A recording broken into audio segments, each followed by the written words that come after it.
the moment where he punched that man through the head. Oh, that was wild to witness. Right? Like, which like, yeah, he can't do that. But that wasn't, I did like the fact that they held it so long because I genuinely did think that it was for a second. I also saw some people talking about that scene, and I like the theory that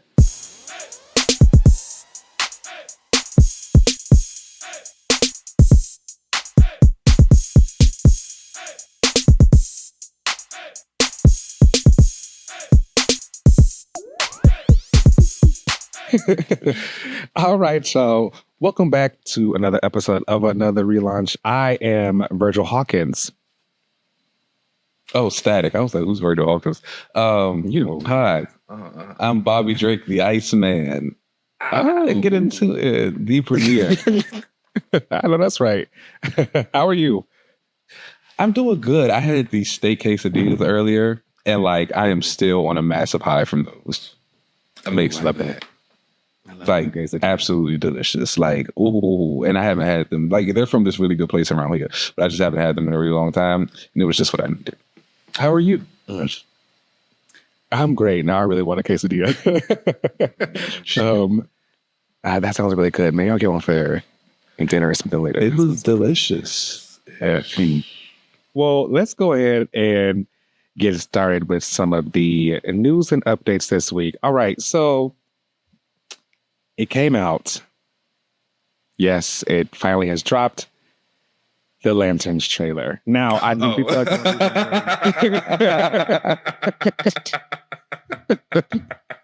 I know, man, that sounds super dramatic, right? Specifically the Lanterns trailer, not the Green Lantern trailer. Right, obviously, because where was the green? No one will ever know. So the Lanterns trailer has been released. I actually think that it was leaked first. And to respond to that, they ended up just releasing it in full. And I'm trying to see if I can find the... Because I know there's some show. Before we even start talking about the show, and like all that good stuff in the trailer or teaser or whatever it was, how did you feel about Aaron Pierre being cast as Jon Stewart? I did not like that at all. At all. At all. As everybody knows here, y'all know that like Jon Stewart, outside of Static, because you know his rules, we don't know if he's Milestone, we don't know if he's DC, whatever. Outside of Static, Jon Stewart is my favorite DC character. Always has been. And Jon was created to be a dark-skinned black man, specifically because that's how his creator wanted him to be. He said that he saw a lot of lighter-skinned black characters, but he felt like there should be darker-skinned black characters as well, who weren't just the thugs or, you know, the people on the streets or in gangs or anything in the other comics. So he created Jon Stewart, and as people already know, Jon Stewart does not wear a mask. In his very first issue, he specifically takes off his mask and says, I want people to know that I'm a black man while I'm in this suit as being Green Lantern. Now, here come Aaron Pierre. And you know, it's no knock against the light-skinned community, but Jon Stewart is just not that. So like, I was not really here for that. And I felt like the reason that they went for Aaron Pierre were the reasons that I was afraid were going to become latched on to Jon Stewart, which were Aaron had just been in some series. I don't know if it was a TV show or a movie, but he played an ex-Marine. And Rocky people really love his performance. Amazing movie. Yeah, it's fantastic. It's really good. See? Sorry. And people really liked his performance in that. So they saw, and I guess he also has like light green eyes, and people only really know Jon from that animated series where they really highlighted his Marine background as well as him having green eyes. Now, in the animated series, his eyes were green because he was supposedly they were trying to show that because he was really good with his ring, that he was always like quote unquote energized or whatever, like tapped into the will. So that's why his eyes like glowed green. They glowed green, not that he was green eyed, but I didn't know that difference. I just thought he had green eyes. No. So they went with, I guess people saw Aaron Pierre in that show. I'm sorry, in that movie, and said, "Oh, look at that! They go Jon Stewart, get him." He was really good in the movie, and I do feel like I saw Gunn tweet something about like how he saw Aaron Pierre and something, and it was like, "Oh yeah, I got to work with this guy." I do think the comments about obviously the skin is a very big thing, especially when you kind of think back to when they were talking about the casting, and they said it was kind of going down between Aaron Pierre and Stephen James, who like I think would have actually been like really great and fits the mold as a dark skinned man to be Jon Stewart. So it was already strike one when that happened. And I say that as an Aaron fan, you know, but it was like, you burned too many bridges. I can't defend that one. You got to get your last. So yeah, I already was not really a fan of the casting. And I believe before the casting came out, we had already gotten a synopsis of the show. And the franchise is called Green Lantern. They're space cops, right? Mm-hmm. That is like the most like surface level way if I could describe the way the Green Lanterns are. You can't take the space out and just make them cops. It's together. They are space cops. And when they had the synopsis of the show come out, and it was like, oh, they're Hal Jordan and Jon Stewart are like two detectives still stuck on Earth. And it's like, wait a minute, what are we doing here? So I already knew it was going to be some mess. You know, I am personally of the belief that superheroes, in my opinion, do not work well on live action TV, specifically because I think there is never any kind of budget for the powers to look the way we do and for the characters to use them as often as we would like them to do in the show. In addition to a lot of creators and a lot of the audience too, they see superpowers as like kind of silly and stupid. So they don't really want to see that. They prefer everything to be kind of grounded. So superheroes on TV doesn't really work well. So as soon as you put the Green Lanterns and make them a TV show, that's not going to do well in live action for me, because I know that you're not going to have the budget to make it what it should be. And you probably don't even want to do it anyway because you think it's silly.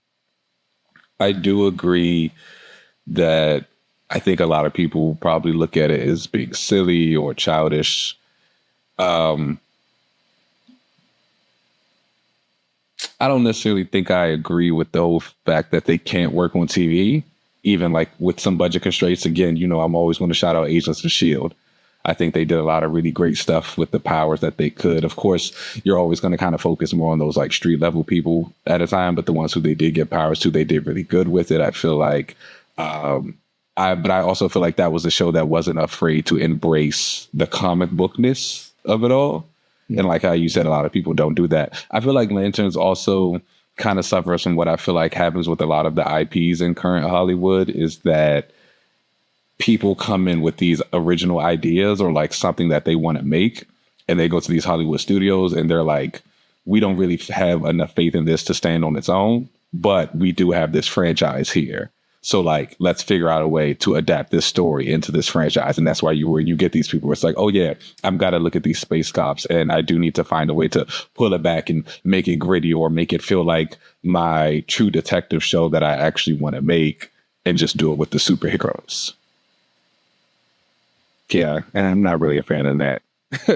As a person who is a really big fan of superpowers and like cosmic sci-fi stuff, I'm kind of, and I think it's deconstruction of the superhero.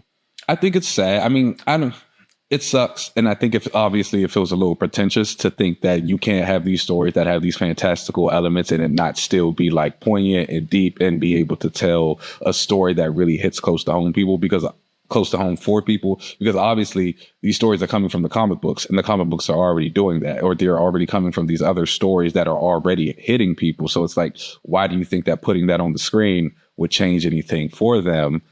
And then it's also just like, I know what I'm coming in here for. Like, I'm coming, like, it's Green Lantern. I'm already expecting it to be like fantastical and whatever. And if it is campy or cringy or something like that, like that's perfectly fine because that's what it is. And I'm okay with that. I'm not ashamed of that. So it sucks. Green Lantern though, or excuse me, Lantern specifically, this trailer was very, yeah. It was the teaser, excuse me. And and because it is a teaser, maybe there are still some things going on in like post-production with the VFX. Maybe when there isn't like a full trailer that comes out, we might see some green. We might see a little power ring. But like seeing Hal Jordan fly off and like there was no Aaron, I don't even like Hal. And it was still just kind of like, oh, that don't hit. It looked wild. I was like, well, that didn't look right. I'm just like, so we'll see. I think the trailer or teaser as itself, if it was not a Lantern show, I think it actually would have been a really like decent thing. Like, oh, that true detective, cowboy, dirt road. Like, yeah, that's the type of thing that people would like. But again, it just feels like it was something that somebody wanted to make. And then somebody was like, well, no, we're not going to make that. Mix it with this. Yeah, or even if it was like this Hal Jordan character is a new person that we created and he's got some powers and he's in this town and there's this other person, he's kind of got powers too. Okay, cool. You're making your own thing. Go for it. Mm-hmm. But for what we are expecting to see the Lanterns to do, this is not it for me. This is a kind of a bit of a chop. And again, the Lanterns have Earth stories all the time. Obviously, they got to patrol Earth. They'll be there on occasion. But it's like, if you're going to be on Earth, at least show me the green. So this series is being written by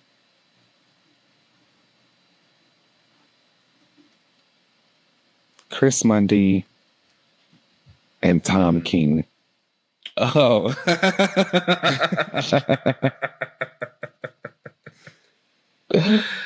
Oh. Okay. That actually makes a lot more sense. Yeah. A lot of this makes a lot more sense. No. Good luck to the Lantern fans. I feel like this is what the third time they've tried to do something with Green Lantern. You know, it is not, but it all comes back to that first Green Lantern movie from 2011 with Ryan Reynolds. That movie is terrible, but it could not have been so bad to have done what it has done to the whole entire Green Lantern like mythos and everything surrounding it. It has not been able to pick itself up from that movie in all things, comic books, everything. Of course, there have been some outliers, where you get a little bit of some things decent in the comic books, I guess, for Green Lantern here and there. And, sure, he did make an appearance in the Injustice game, but like overall, everything for Green Lantern has all been pretty much downhill since that movie. Still, it was so long. I think people just think the stuff is so silly, so they never want to take it seriously. I just saw some interview with one of the creators of the show, and they said they took the green out because they thought the green was silly. Do you think if people, or if someone tried to do one of the other Lantern colors, that would resonate with people more? Or do you just think the Lantern thing in general, the colors, the rainbow core, all that stuff is just kind of blah to people? Like, is it specifically the Green Lantern, the Green movie that's kind of set it off track? Like, if they do a Blue Lantern movie and we're going to introduce this new character, blah, blah, blah, blah, blah, or give Star Sapphire, try and give her some shine. Will people be like, oh, okay, yeah, I can try this out? Or do you think it's just... People would care for the Green Lantern corner if Warner Brothers and DC treated the Green Lantern Corner as if it was their own Star Wars franchise, where you had these big spectacle movies that you were putting on, and then people would actually really care. I think you have to highlight the things that make the characters and that Green Lantern Corner great and that what people like. Highlight those the best way you can, and that'll make the people come. And I think that if they were to treat them as if this was like a Star Wars franchise with, you know, the Green Lantern Corps and doing these big movies, then I think it would be great. But unfortunately, people that I don't know if they just don't want to put that kind of budget and attention towards the lanterns. So you do think the best course you're gonna have to team up with Batman at this point. I don't even think that will work. But you do feel like when it's the core, it should be all of them. Like it shouldn't just be a John or a Hal or a John and Hal or a guy. Like it should be all of them together all the time. If it's the core, yeah. I think the Green Lantern Corner worked great with the two books that they've always had, which was the Green Lantern and the Green Lantern Corps. The Green Lantern book is about whoever is on the Justice League and whoever is like doing their own stuff or whatever with Earth, and they're the Green Lantern. Green Lantern Corps is everything out in space and that. Well, okay, so let's say Lanterns comes out. Let's say it does whatever it does. We have the WB Paramount merge coming. Let's say that happens. Everything gets scrapped, and then they decide to come back and they want to do another Green Lantern type of situation. Do you think it would be best to make a movie that just features all of them then? Or a show that features all of them? It should just, the first movie should just be called Green Lantern Corps. Okay. And you do Green Lantern Corps 1, 2, and 3, and it's about like the big, you know, spectacle of everybody out there in space. Have John and Hal fighting some big galactic thing in space, Sinestro atrocities. And I am convinced that the one villain in this trailer that we saw in Lanterns is like Atrocitus, yeah, but just in like a human form. I think I did read something that said there would be aliens disguised as humans, so that's probably it. Well, and I get it. Like, listen, I get it. And before people come for me, like Wonder Man also like lacks a lot of that superhero stuff. Mm-hmm. However, the difference is that he isn't a superhero yet in, I guess, this series.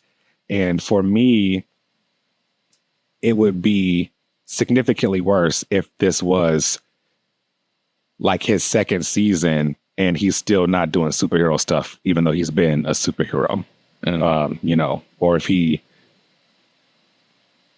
never ever does that. That's what it is. But we haven't gotten that far yet. I don't know. I just don't know if superheroes really work that well on TV. They need a bigger budget.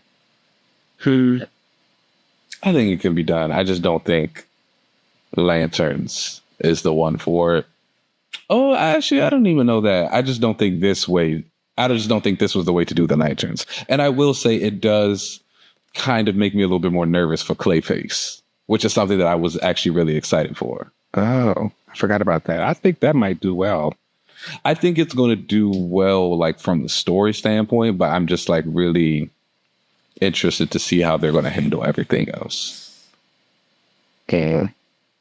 Like, I like that Clayface turns into a giant clay monster. Like, I don't want to see him just out rolling in the mud. Right. Or just a couple shots of his like human face just kind of melting to show that he's a Clayface, and that's it. Yeah. Like, I really want like the whole like the Frankenstein aspect of it. I want to be able to see that. I want to see him like do the torture and like have to deal with that. Like, not the last episode and it's like, oh, I'm changing. Yeah. Yeah. We're going to have to see.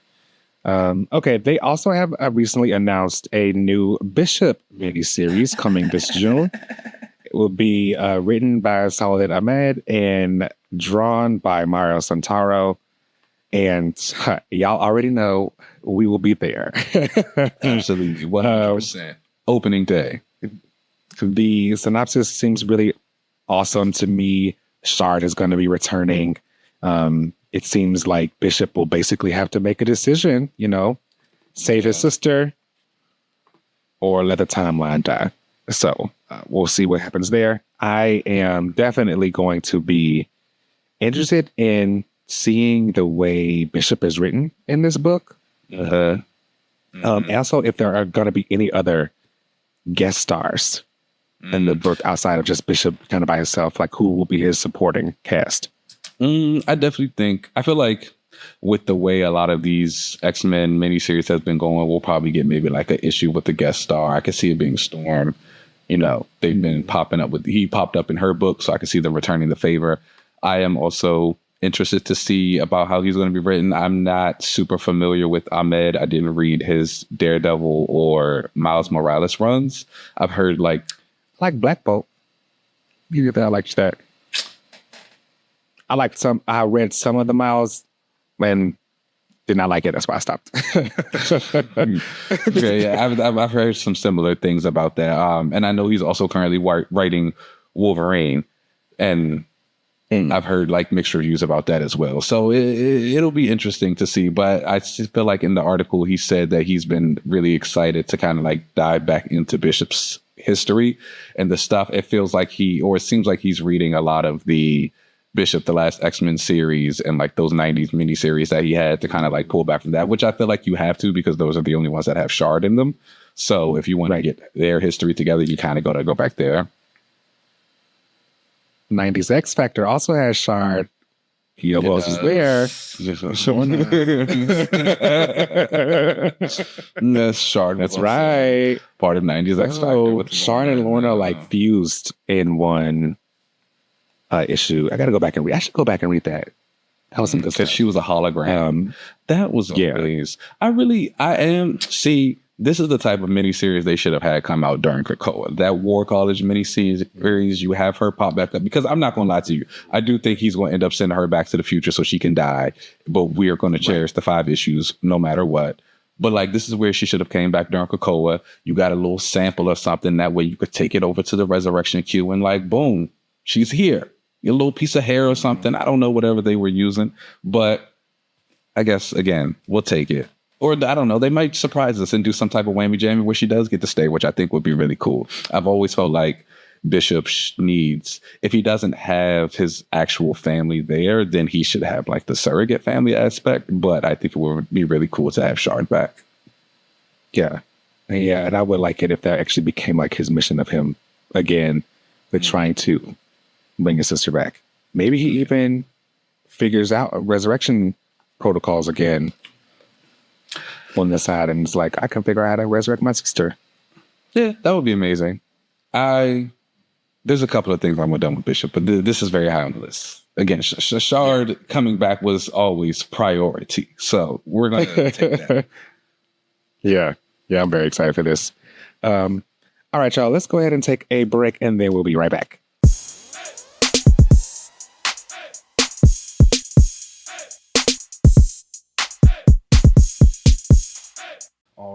All right, everybody. Welcome back to another review now.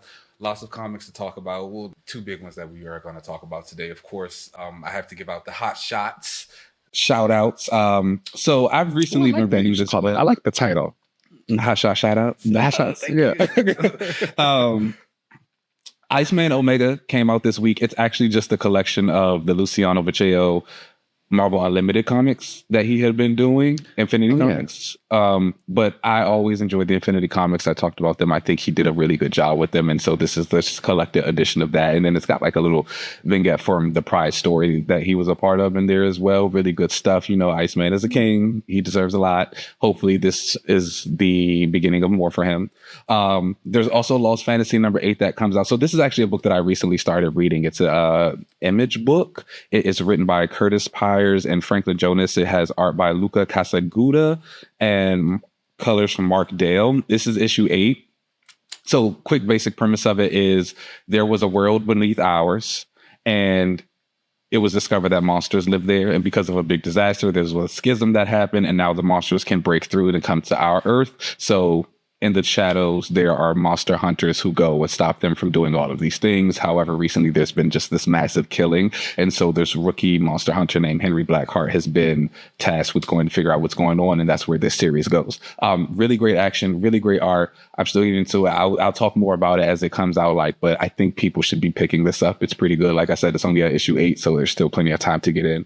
And then DCKO 5 also came out this week. Now, I'm not going to lie to you. This is on the hot shot list, but I didn't really think it was hot.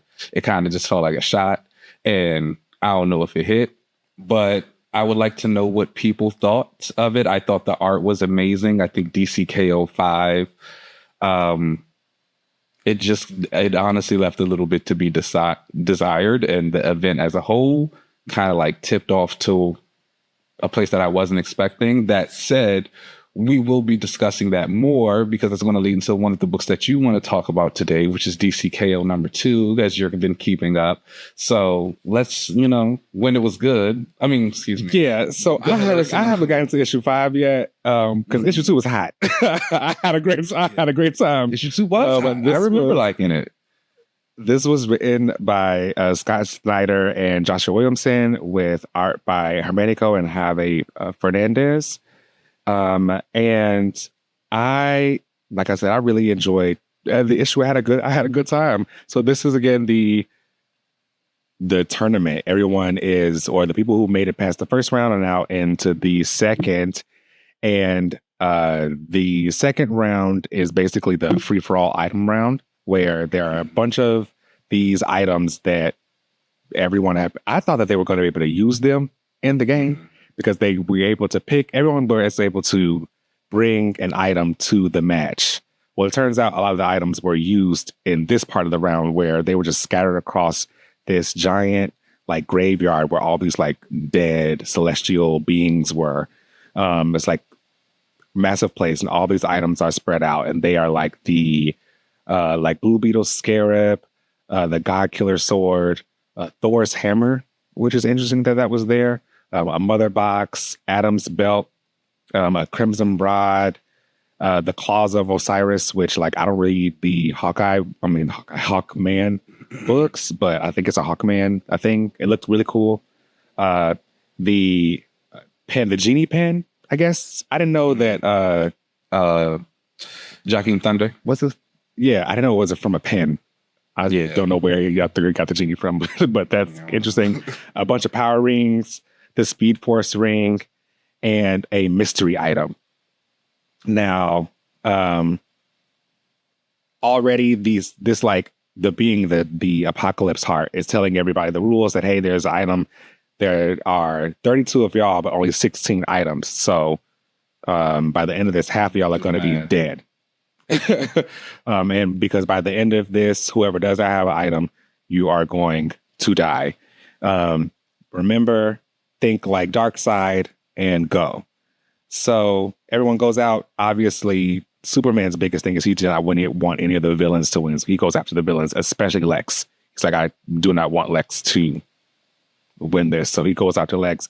Everybody else is like, they start fighting each other, which I thought was really interesting, that people were like, I have to play the game. So we're going to play the game. Instantly, Joker takes the Atom Belt and he like steps on Giganta, and I think he ate what's Green Arrow's son's name?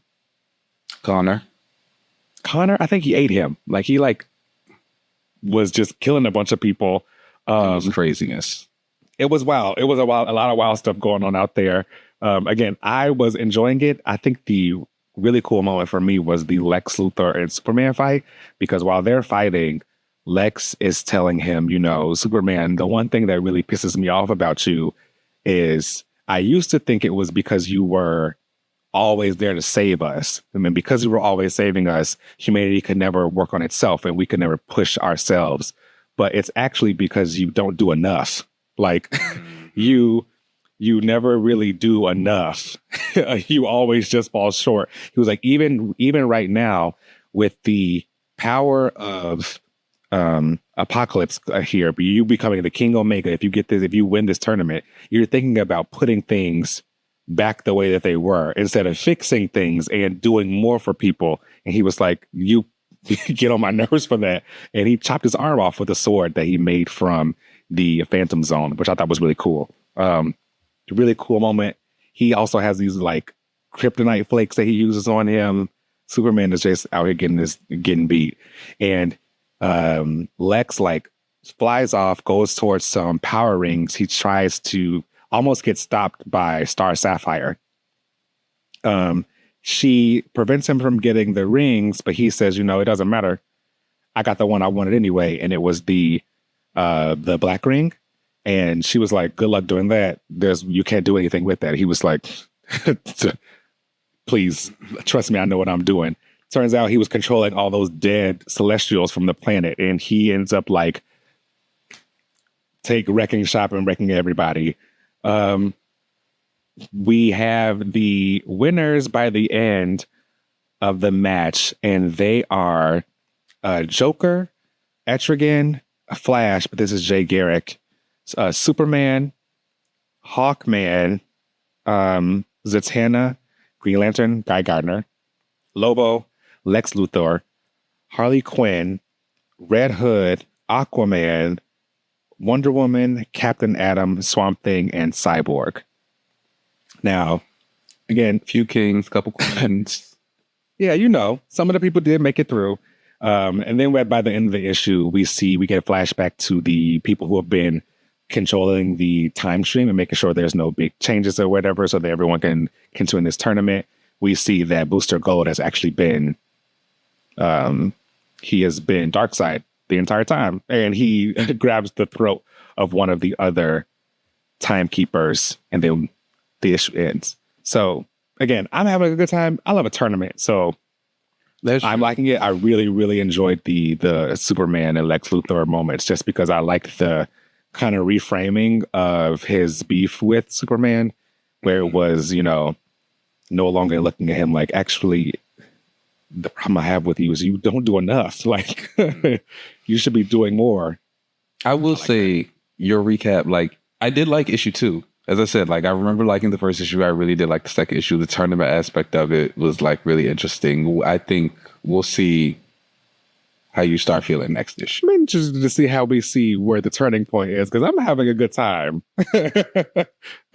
Honestly, like I said, I would give this issue a 4 out of 5. Beautiful art too. The action was a lot of hot. Really great art. Yeah. I will say also, like, you bring up the whole Lex Clark thing. Issue 5, it's a nice little reminder of something that's going to happen later, and like kind of how this been built up to. So like that is cool. It still doesn't like change my overall feeling of the event and like how it ended, but I do think that's a nice little like tidbit. But we'll get there when we get there. You want this adapted? Yes or no? It feels very, we're going to adapt this into something. It feels like something that, so let me say this. It feels like something that, yes, they would adapt to, but I also feel like that's kind of been a thing for a lot of the DC events lately.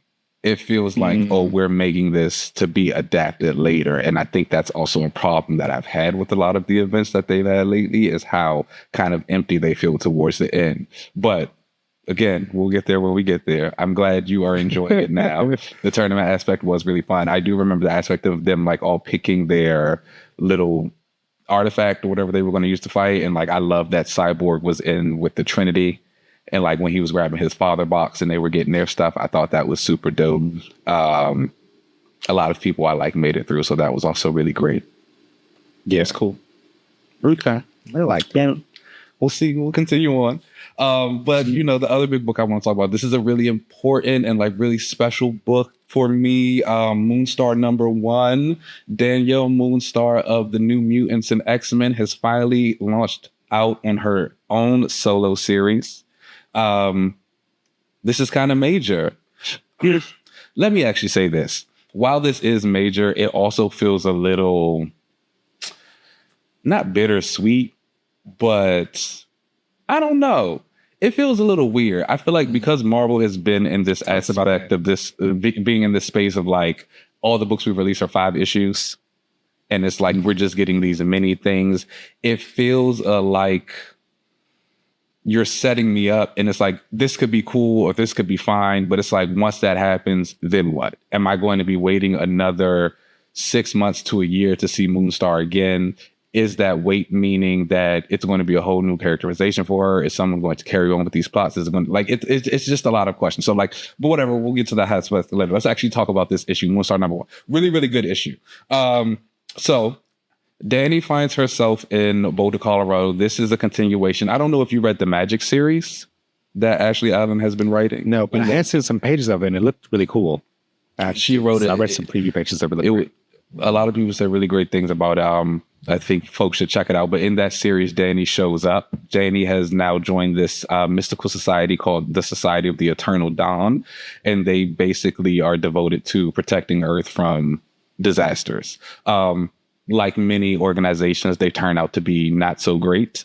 And Dani feels kind of like betrayed and like she was being naive about everything. And so this is where we find her now. She's gone back to Boulder, Colorado, and she's visiting her parents. They've always talked about how she needs to come back home. It's really nice to see. She is from Boulder, Colorado. Yes, that's where she was found by Charles Xavier at the Cheyenne Nation. You know, they're always telling her to come back home, but she never does it. And it's funny that she's there. She's got Brightwind, her little Valkyrie horse, and like she's talking about Asgard and stuff like that. But there's a lot of internal narration about how her parents don't believe any of that stuff when she talks about being a Valkyrie and when she talks about being in Asgard. And like, it's really just really interesting to see because she's this mutant girl. She's got a power. She literally has this winged horse that is sitting in your backyard, and you don't think that she was actually a Valkyrie or that Asgard is real. So that was kind of funny to see. In this, while she's home visiting, she is visited by 2 exemplars from the society. They are named Yanissa and Keon. These are people who helped Dani when she was in the Magic series when they found out that the society was actually doing bad stuff. So what happened was there was this sword that was back in like the Nordic time periods. There was this princess. Her name was Hildur. She was kidnapped by a rival nation, and her dad, the king, went to war to get her back. He had this sword that was forged by the people called Danslith. Excuse me if I'm not pronouncing that correctly. I'm not Nordic, so that's not my first language, you know. But like this sword, it was supposed to be like really powerful, but it was one of those like corrupting swords. Anybody who used it was going to die and all these things. So while he was at war fighting for her, people were dying, but she was a Valkyrie. So she had power. So she was using her powers to bring the soldiers back from the dead. And then her like will to win the battle, that wisp of like corruption in her entered the sword. And then started turning people mad, became a whole thing. Somebody from the society ended up stopping them, locking them away. The man who used the sword and the sword itself. When Dani and Magic teamed up to bring the society down, this sword got free. There's also stuff going on in Asgard with the man who had the sword. Asgard has fallen, so he's gotten free. Now he's come back to get the sword. Keon and Yanissa have been like, all right, Dani, low key, this is kind of your fault. So you need to come help us find the sword and solve this issue. Because Dani's like, well, why would I do this? And they're like, well, you're the one who brought down our society and like made this sword be able to be free and like found and all this stuff like that. So what do you want to do? And so she's like, that's fair. And she goes to help them. So like while they're out looking for all of this stuff, they're fighting all these like undead people. You know, Dani, being a former Valkyrie herself, has this very strong connection to death. It's something that they've always talked about. She starts using her fear powers on him, and then she realizes like, hold on, that's not right. Dead people shouldn't have fears. They shouldn't be able to see any illusions. They shouldn't be able to be scared like something else is going on. They eventually do end up running into the man who has gotten the sword. His name is Chiron. He's basically trying to kill a bunch of people and collect their souls. Possibly the sword is telling him to do it for some reason. You know, they always want to kill the world or destroy everything at the end of the day. So I'm sure that's his like goal. Dani and the 2 exemplars fight him. It's a really cool fight scene. He does end up, unfortunately, killing Yanissa, spoiler alert. And, you know, Keon and Dani get away.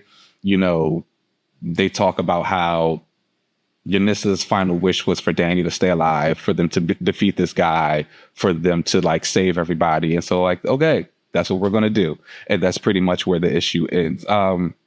really good stuff. Like Ashley Allen, again, if you've read the Magic series, she's been writing Dani for a little bit now before she's already has a really good handle on her voice and like how she acts. I think this issue was really great because again, we got to see Dani's parents. We got to get a little bit more into her mindset about like where she's at, what she's doing, how she feels. That's something we don't always see with her. And it's just really exciting to finally have Dani in her own setting. I think a big thing that Marvel's doing with these miniseries, especially for the mutants, is just putting them out there and saying, okay, when they don't have on their X-Men suit, what are they doing?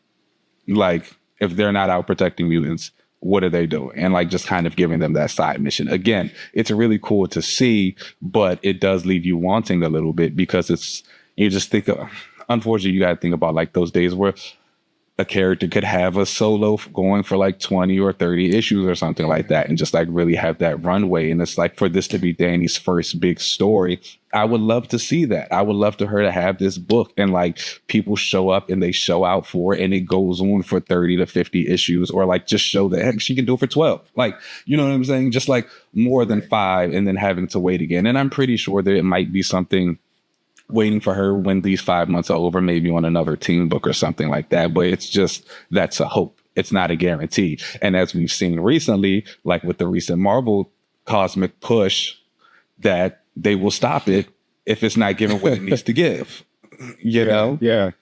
So it's like, roughly too.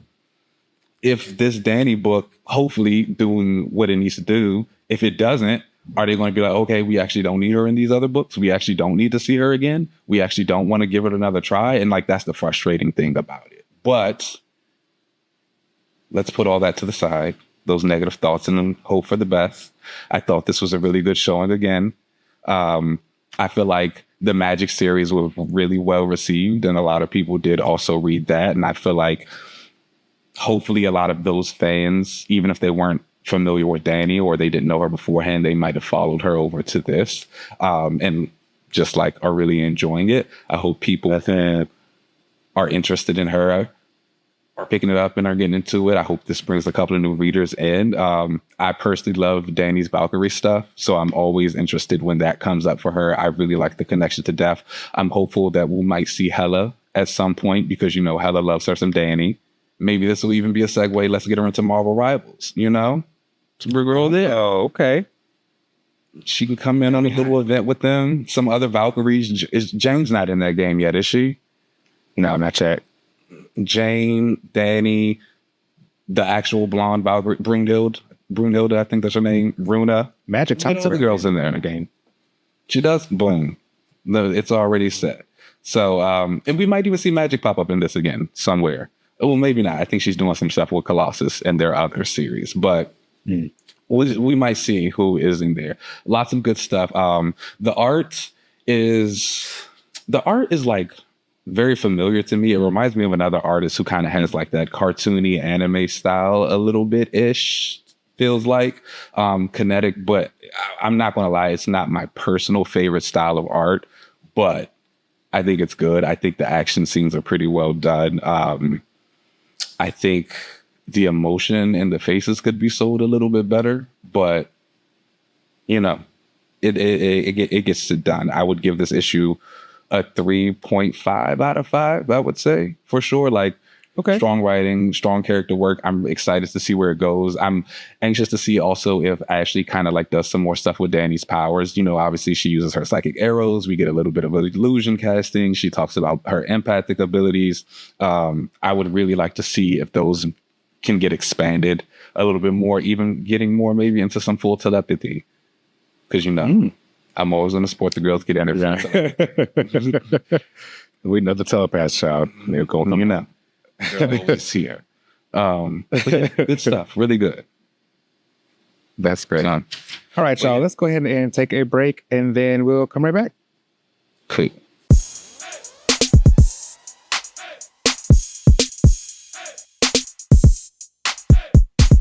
All right, y'all. Welcome back to the watch section of the show. And this week we are discussing the 6th episode of Wonder Man called Callback. And this episode was directed by Tiffany Johnson and written by Rosa Castile and Julia Lerman with Andrew Guest as well, who was the showrunner.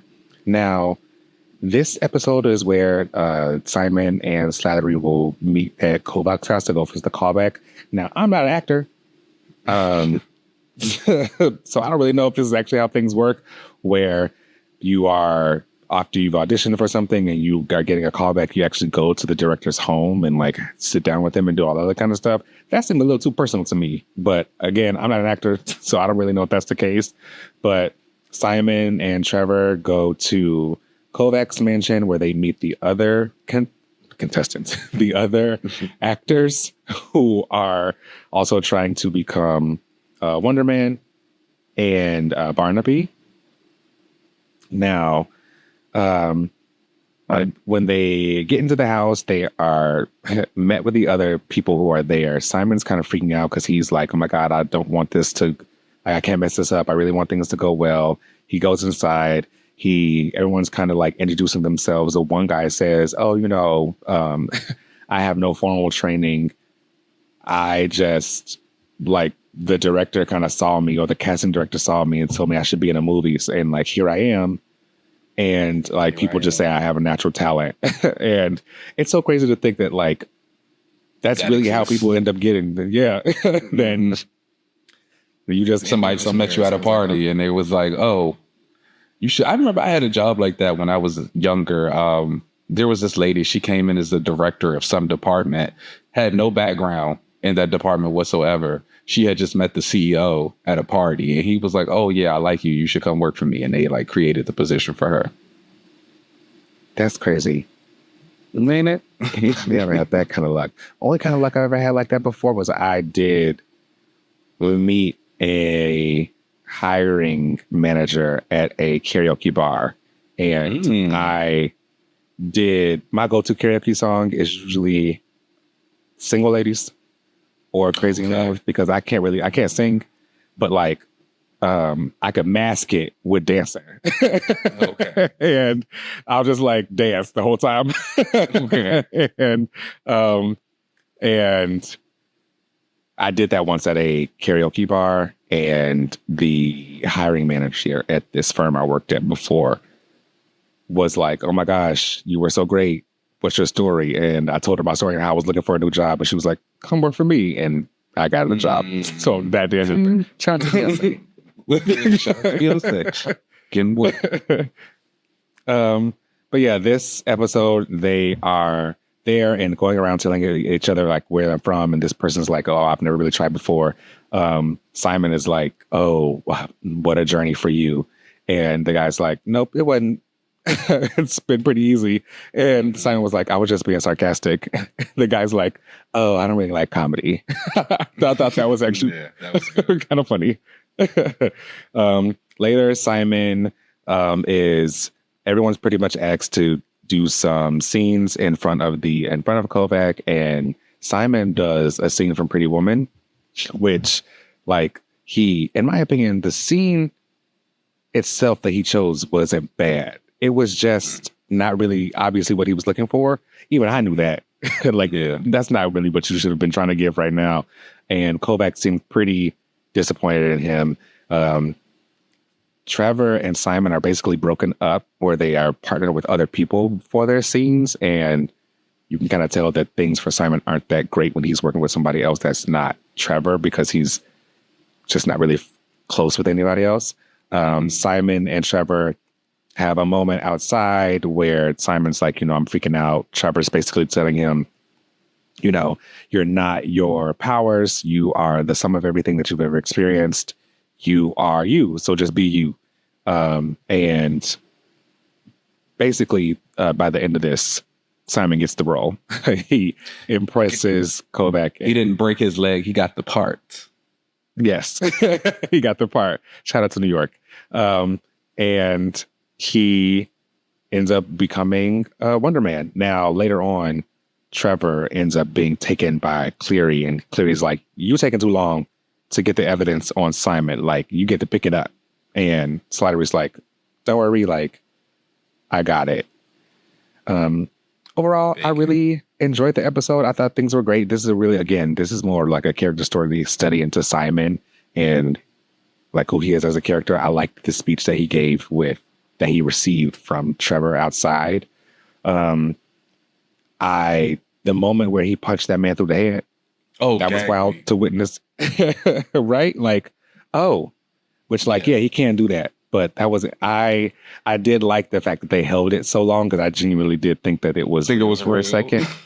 I also saw some people talking about that scene, and I like the theory that like everything that happens, or like the dreams and stuff from Multiverse of Madness, is an alternate reality. So like in a different reality, that actually did happen. That Simon punched somebody through the head, and it's like, ooh, life is probably not going too good for him. Yeah, no. Oh, that's how it definitely became a villain or something, because then that went straight through his head. Like it was bad. It was like, oh wow. Really just shows you how powerful it can be. But yeah, I enjoyed the episode. What did you think? Liked it. Like I said last time, I love me some character work, and I thought this was great. Again, I thought this scene of him punching through the head, gagged me. I really did think it was real for a second, and like I remember sitting there thinking, like, oh, how we about to get through this? Like, we just did this in front of everybody. But that was a nice little cutaway. Obviously, the scenes with him and Trevor just continue to be standouts. Yaya was such a good actor, and he looked so good. So it just really, everything is beautiful, man. Working out perfectly for this. Yeah. I am excited to continue on to really see him as he is now Simon and getting ready to film for the movie. It's going to be wild to see him get his heart broken again, but we'll see. We'll get to that point. But overall, I would have given this episode a 3.5 out of 5. I'd agree. I'd give it 3. 3.5, very solid, very nice. Yeah. Still having a good time. Oh, I liked it. It's a good time with Yaya. Period. All right, y'all. Well, that brings us to the end of the episode. You can subscribe to us anywhere you get your podcasts, Apple as well as Spotify, and so a few other places out there too. You can email us at anotherrelaunch@gmail.com. You can watch us on YouTube at Another Relaunch TV. You can find me on most social media platforms at UncannyLZ. Keenan, where can they find you? You guys know you can find me on those at Keenan Lance with an underscore at the end. All right, y'all. We are going to get out of here, and we'll see you next week. See you next week. Go get you some steak quesadillas, too. Bye. Oh, I'm definitely going to give me one. Extra. Yeah. Bye, y'all.